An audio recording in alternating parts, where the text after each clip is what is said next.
পাতলা গাঁৱৰ এই শিৱ মন্দিৰটো আমি বহুত দিনৰ আগৰ পৰাই আমি ল'ম বুলি ভাবি আছিলোঁ। অহাকালি সোমবাৰ ৰাতিপুৱাৰ ভাগতে সমূহ ৰাইজকে আহিবলৈ অনুৰোধ জনালোঁ। এতিয়া যিয়ে নহওক আজি ৰবিবাৰে আমি সকলো ৰাইজে আহি আমি কাম কৰি আছোঁ। আগৰ পৰাই কাম কৰি আছিল বহুখিনি।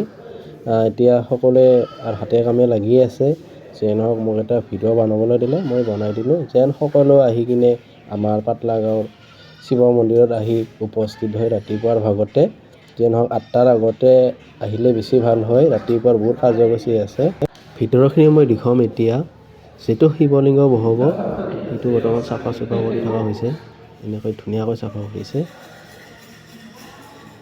ইয়াত দেখুৱাব লৈছোঁ মই এইখিনিত চাফা কৰি থকা হৈছে। ইয়াত শিৱলিংগটো বহাব লাগিব, মানে শিলটো বহাব লাগিব। এতিয়া বাহিৰৰখিনি দেখুৱাব লৈছোঁ। বাহিৰৰখিনি ভাঙি আছে মানে যিটো পুৰণা মন্দিৰ আছিল, যিটো আমাৰ শিৱলিংগ আছিল, সেইটো ভঙাই থকা হৈছে।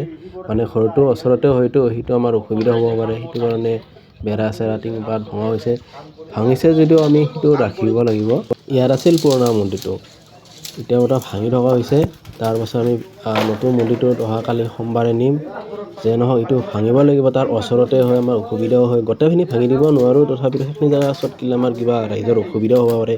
সেইকাৰণে কিবা এটা ৰাইজে ব্যৱস্থা ল'ব। হয়তো আমি লিংগই হওক বা নন্দীকেই হওক বনাই কিনে আমি ইয়াত ৰাখিব লাগিব।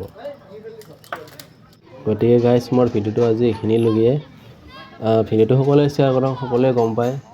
আৰু ৰাতিপুৱা অলপ সোনকালকৈ আহিলে বেছি ভাল। ৰাতিপুৱা বহুত কাৰ্যসূচী আছে। পানী টুকিব যাব লাগিব, তাৰপিছত পাথৰটো আনিব লাগিব, হোম পুৰা বহুখিনি কাম আছে। যিয়ে নহওক গাইজ, ভিডিঅ'টো এইখিনিলৈকে।